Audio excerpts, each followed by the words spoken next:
Alors, j'aimerais vous parler aujourd'hui du livre de Jonas. Vous avez certainement déjà écouté d'excellents messages sur Jonas. J'aimerais apporter avec humilité une perspective légèrement différente. Même si vous n'avez pas d'historique dans l'Église, vous avez déjà entendu parler de Jonas et du poisson. C'est une histoire connue. Mais lorsque je me suis arrêté il y a quelques années sur le livre de Jonas, je me suis rendu compte à quel point Jonas est un livre paradoxal. Dans ce livre, on a l'impression que les choses sont à l'envers. On a l'impression que tout le monde obéit à Dieu, sauf l'homme de Dieu. Dans Jonas, on va voir des marins non chrétiens qui obéissent à Dieu. Des Ninivites, un peuple non chrétien qui obéit à Dieu. La mer va obéir à Dieu. Dites avec moi, Vous ne l'avez pas dit assez fort. La mer va obéir à Dieu. La baleine va obéir à Dieu. Même un ver de terre va obéir à Dieu. Mais l'homme de Dieu, celui qui est censé obéir à Dieu, ne va pas le faire. Ce livre apporte un contraste dans la vie chrétienne parce que la vie chrétienne, ce n'est pas binaire. Moi, quand je me suis converti il y a 17 ans, j'avais une vision très simpliste de la vie chrétienne. Pour moi, les chrétiens étaient les bons, les non-chrétiens étaient les méchants. Pour moi, plus tu avances dans la vie chrétienne, plus c'est comme dans les jeux vidéo, quand tu gagnes des points, tu deviens de plus en plus fort. Mais je me rends compte, avec le temps, après 17 ans de vie chrétienne et bientôt 10 ans d'expérience pastorale, que bien souvent, des chrétiens peuvent être dysfonctionnels. Bien souvent, des non-chrétiens peuvent avoir raison, là où des chrétiens ont tort. Ce message vient parler à quelqu'un aujourd'hui qui marche dans la vie chrétienne depuis quelques années, mais qui a comme atteint un plafond de verre. Les choses ne vont pas dans sa vie, se pose beaucoup de questions. Et on va voir au travers de l'histoire de Jonas que Dieu a un message particulier pour chacun de nous. Alors on va regarder chacun des chapitres. Lorsqu'on étudie minutieusement ces chapitres, on se rend compte que chaque chapitre a une orientation particulière. Le premier chapitre va parler de la fuite de Jonas. Le deuxième va parler de la spiritualité de Jonas. Le troisième va parler du ministère de Jonas. Et ce n'est qu'au chapitre 4 qu'on va comprendre le problème et la frustration de Jonas. Est-ce que vous voulez faire ce voyage avec moi ce matin? Amen. On y va ensemble. Jonas chapitre 1, verset 1. La parole de l'Éternel fut adressée à Jonas, fils d'Amittai. Lève-toi, va à Ninive, la grande ville, et crie contre elle, prêche contre elle audiblement. Car sa méchanceté est montée jusqu'à moi. Jusque-là, tout va bien. Dieu demande à un prophète de parler de sa part, d'aller dans un pays étranger. C'est déjà arrivé, il n'y a pas de scoop jusque-là. Mais regardez au verset 3. Jonas se lève pour s'enfuir à Tarsis. C'est comme si Dieu te demandait de prendre le train pour aller à Paris et tu t'enfuis en Espagne, dans le sud de l'Espagne, dans le sens opposé. Non seulement il prend une direction opposée, mais il va encore plus loin que la destination originelle. Jonas se lève pour s'enfuir à Tarsis, loin de la présence de l'Éternel. J'aimerais vous poser une question ce matin. Je n'ai pas réussi à trouver la réponse. Peut-être que vous pourriez m'aider. La question c'est, comment tu fais pour fuir quelqu'un qui est partout? Tu peux demander à quelqu'un, comment tu fais pour fuir quelqu'un qui est partout?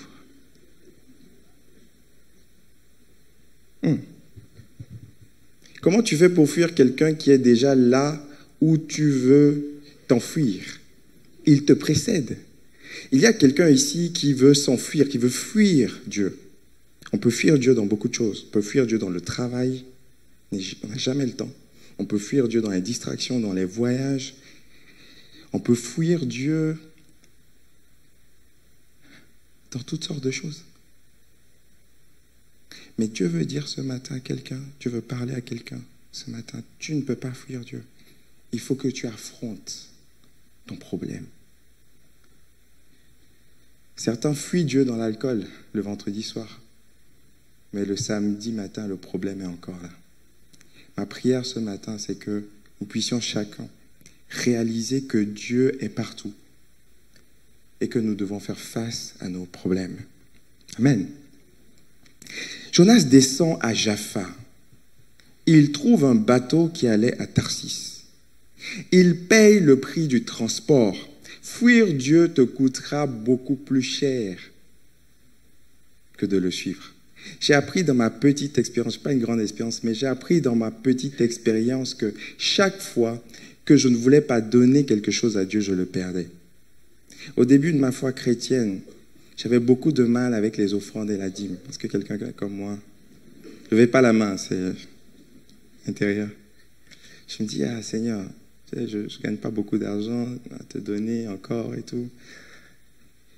Mais très tôt, j'ai compris que 90% de mon argent avec Dieu vaut mieux que 100% de mon argent sans Dieu. Lorsqu'on donne sa vie à Dieu, lorsqu'on donne ses finances à Dieu, lorsqu'on donne son énergie à Dieu, Dieu pose sa main et Dieu bénit. Mais quelquefois, lorsqu'on veut garder pour nous, on le perd. Jonas paye de sa poche pour fuir Dieu. Il paye le prix du transport. Et il s'embarque pour aller avec les passagers à Tarsis, loin de la présence de l'Éternel. Alors l'Éternel fit souffler sur la mer un vent impétueux, et s'éleva sur la mer une si grande tempête que le bateau menaçait de faire naufrage. J'ai une deuxième question pour vous. Ce matin, je n'ai pas réussi à répondre non plus. Comment tu fais pour fuir quelqu'un qui peut tout?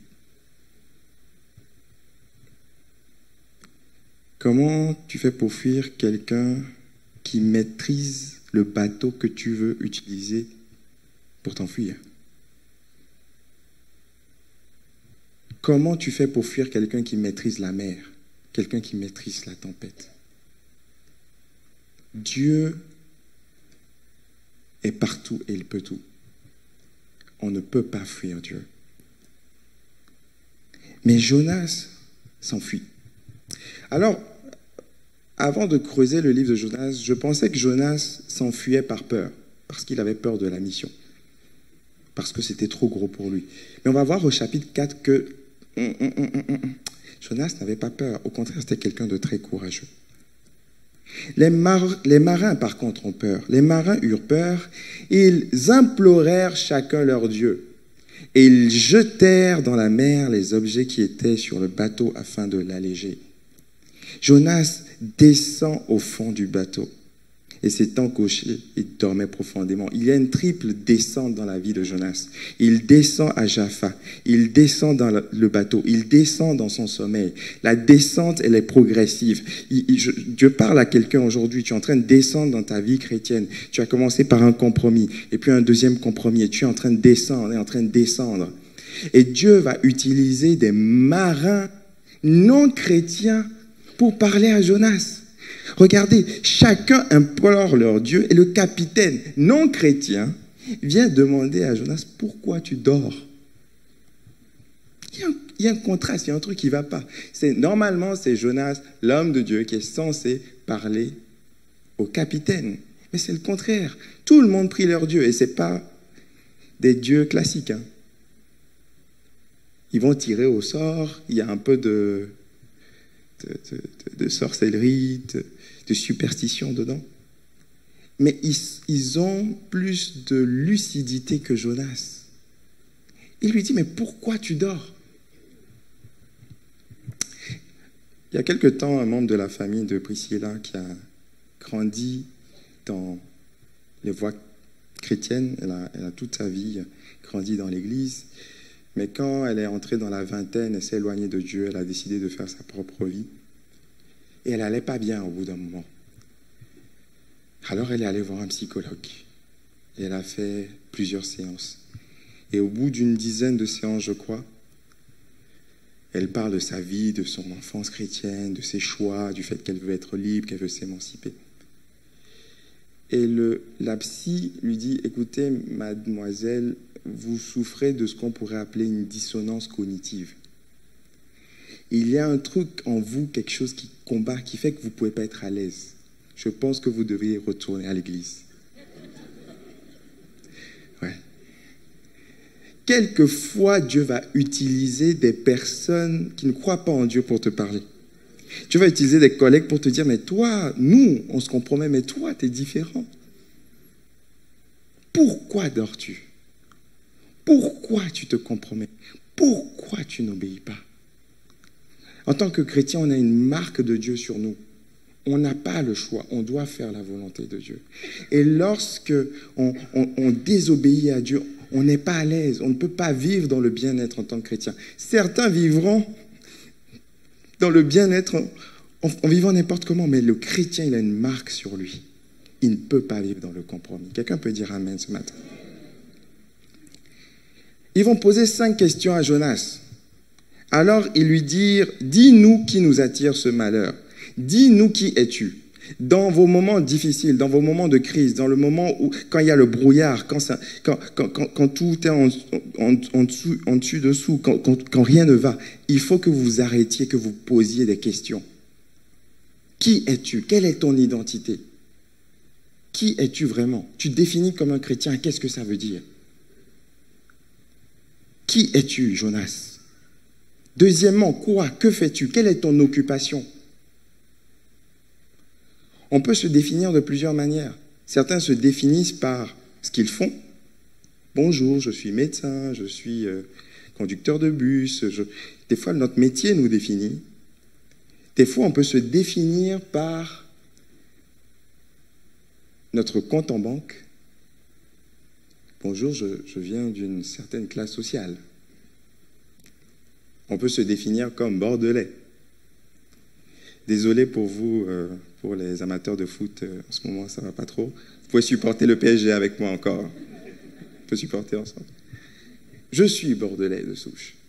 Mais dans les moments de difficulté, dans les moments où les choses sont compliquées, il faut que votre identité soit fondée sur le roc. Avant d'être tout ce que tu es, tu dois te définir comme chrétien, comme un enfant de Dieu, une fille et une fille de Dieu. Quelle est ton occupation? Qu'est-ce que tu fais? Troisième question, d'où viens-tu? D'où est-ce que tu pars? On a tous un point de départ. D'où viens-tu? Quatrième question, avec qui? Quelles sont tes relations? Quelle est ta communauté? Quel est ton pays et de quel peuple es-tu? D'où est-ce que tu viens? Toi qui as grandi dans des voies chrétiennes, reconsidère les choses. D'où viens-tu? Tout n'est pas à jeter dans ce qu'on t'a appris, dans ce que tes parents t'ont inculqué. Jonas répond, je suis hébreu et je crains l'Éternel. Jonas est très lucide. Hein? Et regardez, il dit, je crains l'Éternel, le Dieu du ciel qui a fait la mer et la terre. Jonas sait très bien ce qui est en train de se passer. Jonas comprend très bien que la tempête, c'est l'Éternel qui l'a provoquée. Les marins lui posent la question, 5e question. Qui, quoi, où, avec qui et pourquoi? Pourquoi tu fais cela? Tu sais qui tu es, tu sais d'où tu viens. Tu es lucide, tu n'as pas perdu la tête. Mais pourquoi tu fais cela? Ils surent en effet qu'ils fuyaient loin de la présence de l'Éternel, parce qu'il le leur déclara. Alors Jonas ne va pas répondre, pourquoi tu fais cela? On va découvrir ça au chapitre 4. On va laisser le suspense jusqu'au bout. Jonas ne répond pas. Alors les gars disent, bon, tu sais que tu es le problème, qu'est-ce qu'on fait? Regardez la réponse courageuse de Jonas. Jonas dit ceci, prenez-moi et jetez-moi dans la mer, et la mer se calmera envers vous. Car je sais que c'est moi qui attire sur vous cette grande tempête. Waouh! Jonas n'est pas en train de fuir à cause de la peur. Jonas est prêt à mourir pour ne pas faire l'œuvre de Dieu. Pourquoi? On le saura à la fin. Mais Jonas, c'est quelqu'un qui a des convictions, c'est quelqu'un qui est courageux. Je veux parler aussi à quelqu'un qui a un Jonas dans son répertoire téléphonique. Il faut que tu jettes Jonas hors de ta barque. Sinon, tu vas couler avec lui. Dites avec moi. Oui, mais pasteur, c'est vraiment mon ami, on est au lycée ensemble, on a tout fait. Mais tu sais que tu es en train de descendre avec lui. Tu sais qu'il t'attire à la tempête. Tu sais que c'est une relation toxique. Si tu ne jettes pas Jonas dans la mer, tu vas couler avec lui. Chapitre 2. On va regarder la spiritualité de Jonas. Jonas va être utilisé par Dieu malgré sa crise de foi. C'est ça qui est impressionnant, c'est que quelquefois, même quand on ne va pas bien en tant que chrétien, on a une telle marque de Dieu sur nous qui fait que les autres voient quand même une différence. En transition, chapitre 2, verset 15, chapitre 1, on lit que lorsque ces hommes ont jeté Jonas dans la mer, la fureur de la mer s'apaisa. Ils se sont dit, waouh, cette histoire-là, c'est vrai. Cet homme dit vrai, il est vraiment en train de fuir Dieu, la tempête, c'était à cause de lui. Et Dieu a arrêté la tempête quand on l'a jeté. Et regardez, ces hommes furent saisis d'une grande crainte de l'Éternel. Ils offrirent un sacrifice à l'Éternel, ils firent des vœux. Des personnes qui hier ne croyaient pas en Dieu. Des personnes qui hier étaient littéralement des sorciers, des occultistes, se convertissent à cause de la désobéissance de Jonas. C'est contrasté. Quelquefois, tu ne vas pas être au top de ta forme. Mais tu vas juste inviter quelqu'un à l'église et la personne va accepter Dieu. Quelquefois, tu vas sortir évangéliser. Je sais qu'il y a une équipe d'évangélisation ici. Il y a des problèmes chez toi. Tu dis juste une parole d'amour et la personne croit en Dieu. Quelquefois, en tant que pasteur, ce n'est pas toujours simple. Mais Dieu nous utilise quand même. C'est Dieu qui fait l'œuvre. Amen. Au-delà d'un homme, c'est Dieu qui fait son œuvre. Et Dieu peut nous utiliser dans nos bons moments comme dans nos mauvais moments. Dieu utilise Jonas alors qu'il est dans une crise de foi. Chapitre 2, la spiritualité de Jonas. On va découvrir que Jonas, en fait, c'est quelqu'un qui, à la base, est très spirituel. C'est un homme de Dieu. Dans la détresse, Jonas va reconsidérer tout. Ça va aller très vite. Il est jeté, et imaginez-vous bien le contexte, il fait noir, c'est la tempête, la barque bouge, donc Jonas est jeté au fond de la mer, il n'y a pas de bouée, et Jonas, littéralement, il se noie, il est au fond de la mer, il n'a plus d'espoir, il lance un cri à l'Éternel. Et Dieu fait venir un grand poisson pour avaler Jonas. Jonas fut 3 jours et 3 nuits dans le ventre du poisson. Et dans le ventre du poisson, Jonas pria à l'Éternel. Il dit, dans ma détresse, j'ai fait appel à l'Éternel, il m'a répondu. Alléluia. Quelqu'un peut te répondre, Dieu peut te répondre ce matin. Peut-être que tu es dans un état de détresse, tu ne sais pas comment tu vas faire. Détresse financière, détresse administrative, tu souffres dans ton célibat, tu te dis c'est mort. Peut-être quelqu'un a un enfant qui est malade, diagnostic, c'est incurable. Et tu te dis comment je vais faire? J'aimerais te dire de la part de Dieu, tu peux encore crier à Dieu aujourd'hui. Alléluia. Oui, vous pouvez applaudir le Seigneur. Il est digne. Alléluia. Dans ma détresse, j'ai crié à l'Éternel, il m'a répondu. Du milieu de ces jours des morts, Jonas a fait une expérience de mort imminente. Il était presque mort. J'ai appelé au secours et tu as entendu ma voix. Verset 8. Quand mon âme était abattue au-dedans de moi, je me suis souvenu de l'Éternel et ma prière est parvenue jusqu'à toi dans ton saint temple. Ceux qui s'attachent à des idoles sans consistance éloignent de Dieu la bonté. Il avait une bonne théologie en plus. Il a peut-être fait l'ITB, il avait une bonne théologie. Il avait tout, Jonas. Alors il dit, quant à moi, j'offrirai des sacrifices avec un cri de reconnaissance. J'accomplirai les vœux que j'ai faits à l'Éternel. Ça veut dire que Jonas avait une relation avec Dieu. Est-ce que quelqu'un me suit ce matin? On est en train de parler d'un homme de Dieu, Jonas avait une relation avec Dieu. Il avait une alliance avec Dieu. Il avait fait des vœux avec Dieu. Alors qu'est-ce qui se passe pour qu'un tel homme chute? J'ai toujours été consterné de voir des hommes de Dieu chuter. Quand je parle d'hommes de Dieu, je ne parle pas que de pasteurs. Je parle des fois de chrétiens modèles. Des gens qu'on a vus à l'église pendant des années. Des gens qui ont prêché. Des gens qui ont eu du fruit dans leur ministère. Chuter. Il y a en nous tous ce contraste. Dieu veut parler à quelqu'un aujourd'hui. Je crois vraiment que Dieu a des paroles pour des gens aujourd'hui. Ça fait des années que tu es en Christ et ton statut t'empêche de redevenir un enfant devant Dieu. Ton statut t'empêche d'être redevable, d'aller voir quelqu'un et lui dire « j'ai besoin d'aide ». Tu es enfermé dans ton statut.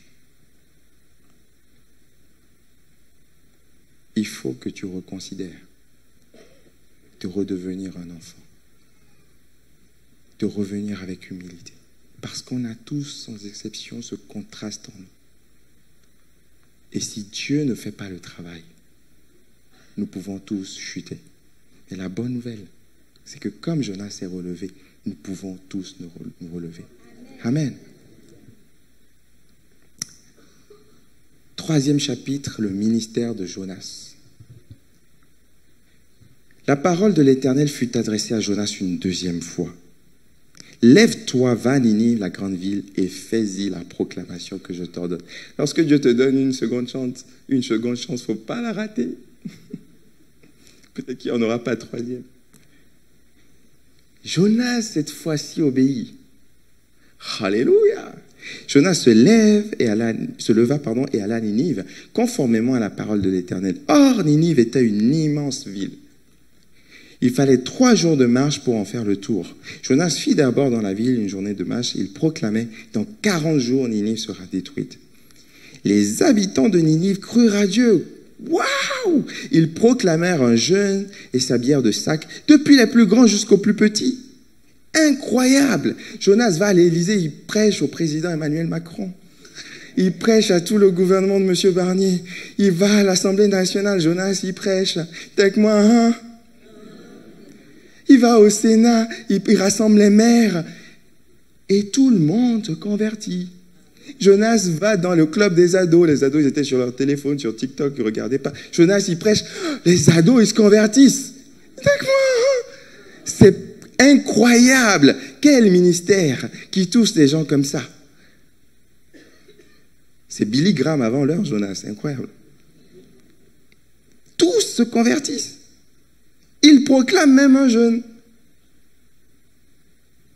Alors, verset 10, Dieu vit ce qu'ils faisaient, les Ninivites.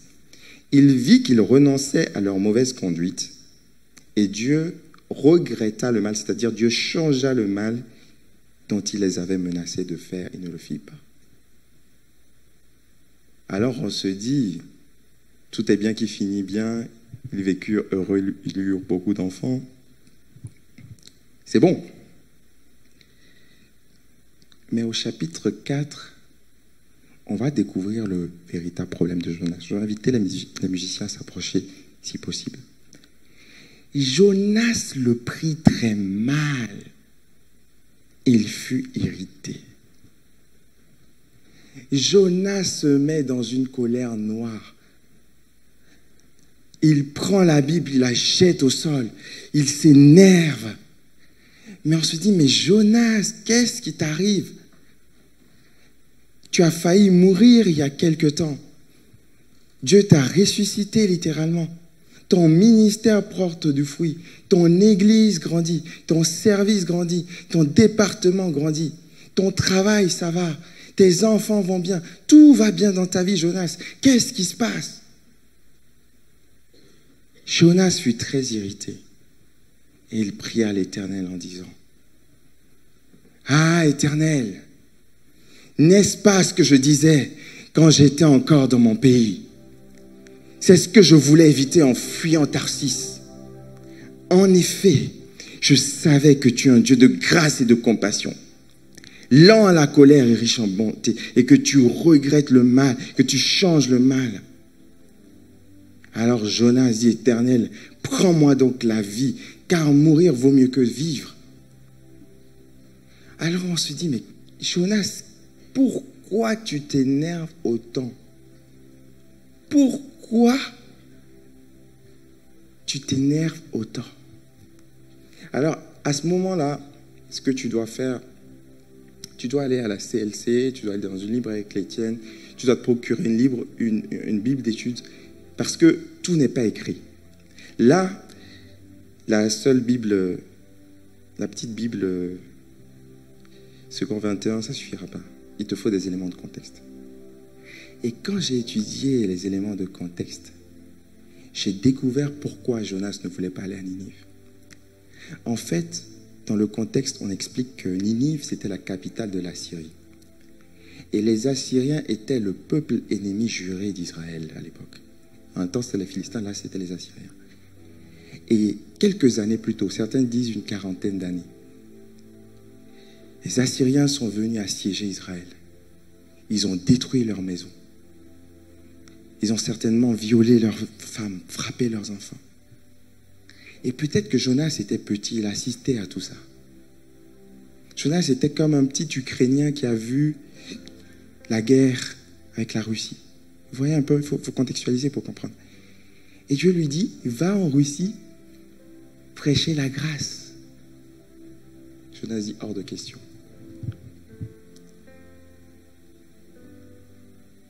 Jonas ne fuyait pas à cause de la peur. Jonas fuit à cause d'une conviction. Ces gens-là, ils ne méritent pas la grâce de Dieu. Alors j'ai découvert quel était le problème de Jonas. Le problème de Jonas, c'est qu'il n'était pas d'accord avec le mode de fonctionnement de Dieu. Quelquefois, dans la vie chrétienne, vous allez vivre des difficultés parce que vous n'allez pas être d'accord avec le mode de fonctionnement de Dieu. Pourquoi, Seigneur, je viens à l'église? Pourquoi je te sers? Pourquoi je prie? Pourquoi je me consacre? Et les choses ne marchent quand même pas. Et mon conjoint ne s'est toujours pas converti. Et mon enfant est toujours malade. Et j'ai toujours des problèmes de finances. Certains diront, si Dieu existe, pourquoi tant de mal? Pourquoi tant de guerre? Si j'étais à la place de Dieu, j'aurais fait différemment. Jonas n'était pas d'accord avec le mode de fonctionnement de Dieu. Jonas a dit non, je ne le ferai pas. Alors il s'est ravisé, mais il y avait quelque chose au fond de lui qui ne supportait pas ça. Seigneur, cette catégorie de personnes-là, tu vois, un peu particulière. Non, je ne veux pas. Ils ne méritent pas de croire en Jésus. Cette personne qui m'a fait du mal, non, je ne peux pas lui pardonner. Alors Jonas était dans une colère. Il a dit, je préfère mourir que de voir ça. Des gens qui sont venus nous faire du mal, avoir la même grâce que nous. Cet homme qui t'a fait du mal mérite lui aussi la grâce de Dieu, tout comme toi. Jonas n'était pas d'accord avec le mode de fonctionnement de Dieu.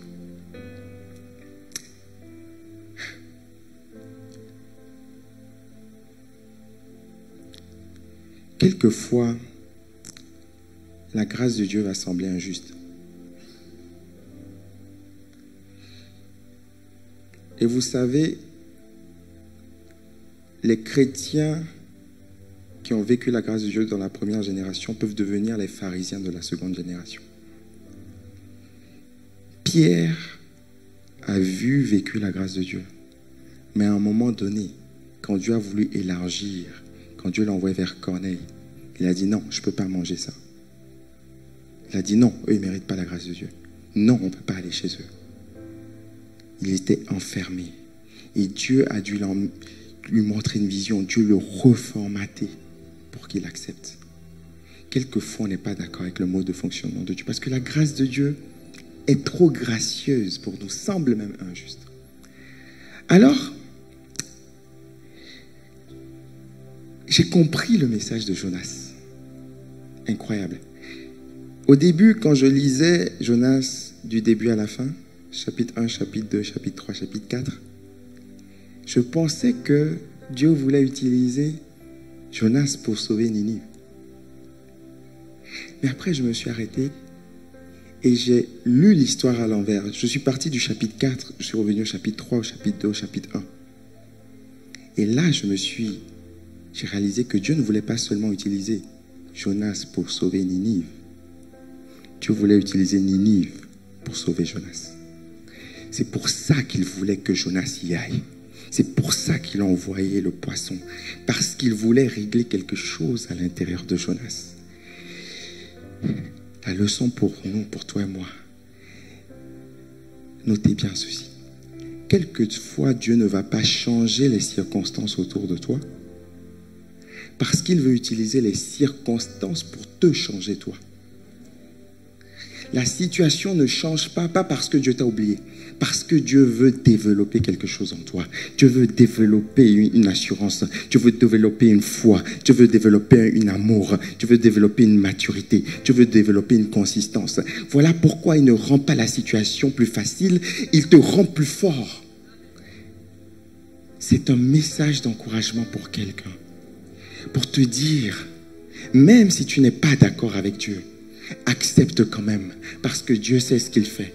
Il est sur son trône et il règne. Même si on ne comprend pas tout, même si on ne comprend pas ce qui se passe, même si on ne comprend pas ce que Dieu fait, accepte quand même, parce que Dieu sait ce qu'il fait. On a besoin de lui faire confiance. Alors Dieu va dire, on peut applaudir le Seigneur, alléluia.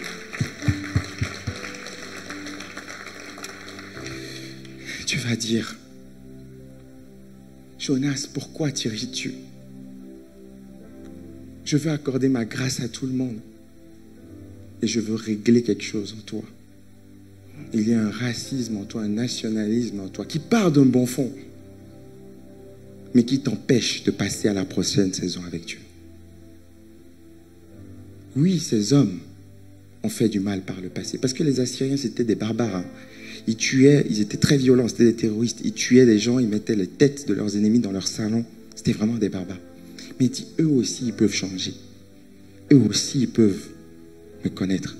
Jonas sortit de la ville et s'assit à l'est de la ville. Là, il se fit une cabane et s'y tint à l'ombre en attendant de voir ce qui arriverait dans la ville. L'Éternel Dieu fit pousser une plante qui s'éleva au-dessus de Jonas pour donner de l'ombre à sa tête et le délivrer de son mal. Jonas éprouva une grande joie à cause de cette plante. Mais le lendemain à l'aurore, Dieu fit venir un ver de terre qui rongea la plante et la plante sécha. Au lever du soleil, verset 8, Dieu fit souffler un vent chaud de l'est et le soleil frappa la tête de Jonas au point qu'il tombe en déférence. Il a fait un malaise. Et Jonas, une deuxième fois, demande la mort, tout comme Élie quand c'était compliqué. Il est suicidaire, il dit c'est bon, j'en peux plus. Jonas demande la mort en disant, il vaut mieux pour moi mourir que de vivre. Et Dieu dit à Jonas, fais-tu bien de t'irriter à cause de cette plante? Il dit, oui, je fais bien de m'irriter à cause de cette plante. Vraiment irrité. Tourne le poing contre Dieu. Alors Jonas dit, mais Dieu dit à Jonas, tu as pitié de cette plante qui t'a coûté aucune peine, que tu n'as pas fait pousser, qui est née une nuit et qui a disparu par une autre nuit. Et moi, je n'aurai pas pitié de Ninive, la grande ville, dans laquelle se trouvent 120 000 êtres humains, incapables de distinguer leur gauche de leur droite. Et un grand nombre d'animaux. Ça, c'est pour les écologistes. Quelqu'un dit Amen. Dieu prend soin des animaux. Dieu regardait les Assyriens avec un regard différent. Alors qu'on voyait des pécheurs, des sanguinaires, des barbares, Dieu voyait des hommes et des femmes qui avaient besoin de la grâce de Dieu. Bordeaux a besoin de la grâce de Dieu. La France a besoin de la grâce de Dieu. En tant que chrétien, notre mission, même si on ne comprend pas le mode de fonctionnement de Dieu, même si tout ne va pas bien dans notre vie, c'est de dire, Seigneur, que ta volonté soit faite et que ta grâce s'étende à tous. On va se lever, on va prier ensemble si vous voulez bien. Alléluia.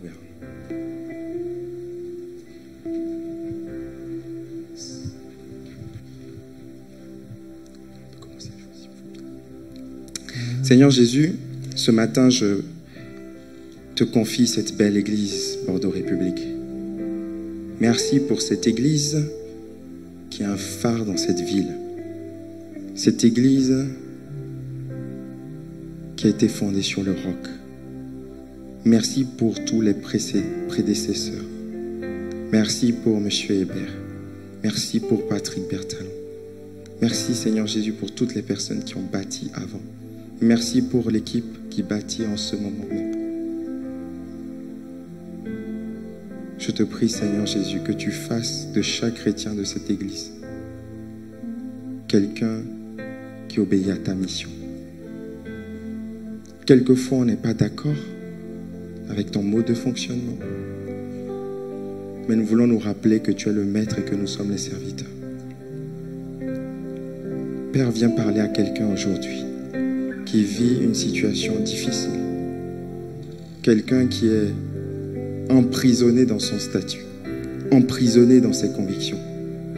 Quelqu'un qui voit des éléments de sa vie qui ne vont pas, ou qui est en colère contre toi. Viens l'apaiser comme seul ton Saint-Esprit peut faire. Et viens parler à quelqu'un aujourd'hui. Quelqu'un qui a besoin de ta grâce. Quelqu'un qui se dit, je suis trop loin de l'Éternel. Je suis trop loin de Dieu. J'ai trop péché. Je suis allé trop loin, trop profondément dans le péché. Je ne peux plus revenir. Parle-lui et dis-lui, ma grâce est aussi pour toi. Et je veux aussi t'utiliser. Merci pour l'œuvre que tu as commencé de faire. Et merci pour l'œuvre que tu vas encore faire. En ton nom, j'ai prié. Amen. Amen.